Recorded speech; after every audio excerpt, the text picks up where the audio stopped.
Hello, Joe. Good to see you again. Hi, you too. So, how did you get on with the devices we asked you to test for us? Oh, fine. Well, mostly. OK, well, we'll come back to those in a minute. First of all, I was wondering if I could ask you a few questions about your attitude to new electrical products. This will help us with future marketing. Is that OK? Sure. OK. First of all, how much do you spend on electronic items a month? Let me see. I don't earn a lot, so I don't have much left after I've paid for things like rent, bills, food and so on. Anything else is a luxury. So I'd guess about 5%, maybe 10% of my monthly salary. All right. And what influences you in your choice of product? Say you wanted a new mobile phone. How would you decide which one to buy? Well, first I look at reviews on the internet, what other customers think about them. Then I'll ask my friends what they think. In fact, their opinions are probably more important than anything. How much does advertising help you choose a product? Oh, I think that depends on how the product is advertised and who is advertising it. For example? Well, if it's someone I respect, like a famous sportsman or actor, that can certainly make a difference. I know it shouldn't, really, but it does. And where do you buy most of these products? The high street? The internet? Most people seem to avoid shops these days, don't they? For things like that. They think they can get things cheaper on the internet. Right.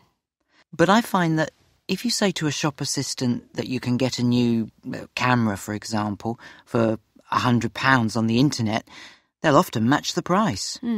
So that's where I go. Any other advantages? Well, you get personal service and you don't have to wait for the product to be delivered. Ordering online means you have to wait, sometimes for ages, to get the things you've just bought. I hate that.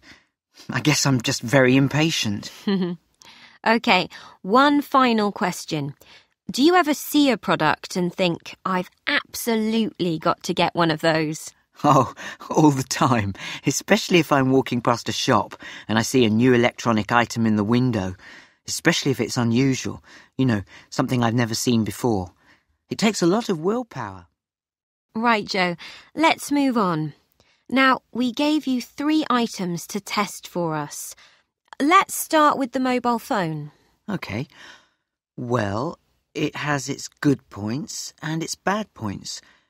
The purple and silver make it quite eye-catching, modern, exciting. Right. Anything else? Well, it's very small, isn't it?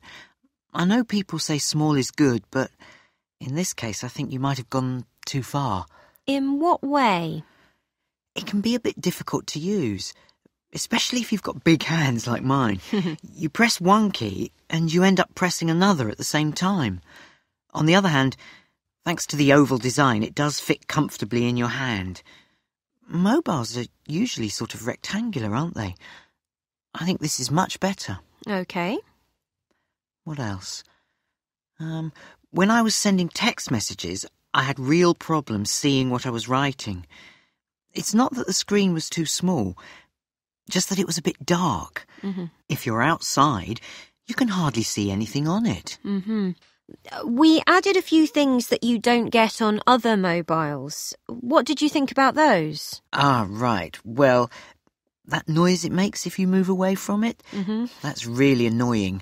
It's basically a good idea, but I think that after a while it would drive me mad. So you probably wouldn't buy it? Probably not. When I buy a mobile phone, I don't want one that's going to be difficult to operate.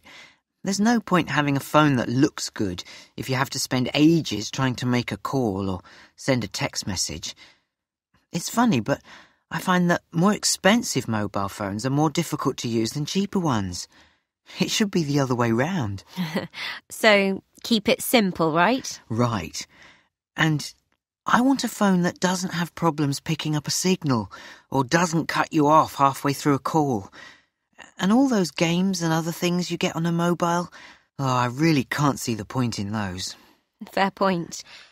Next, the digital radio. What did you think?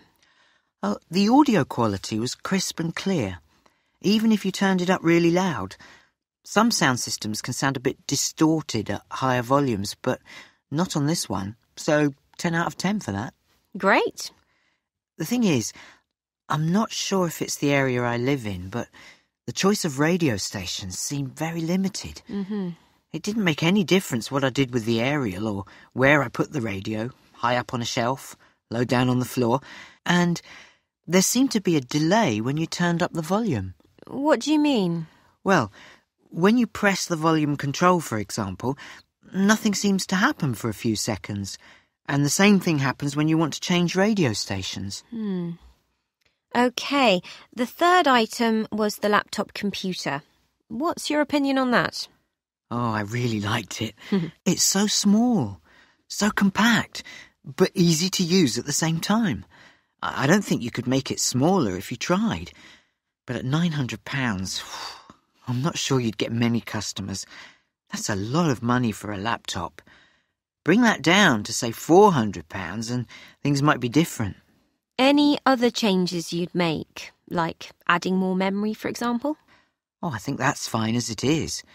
300 gigabytes of memory is probably more than enough for most people.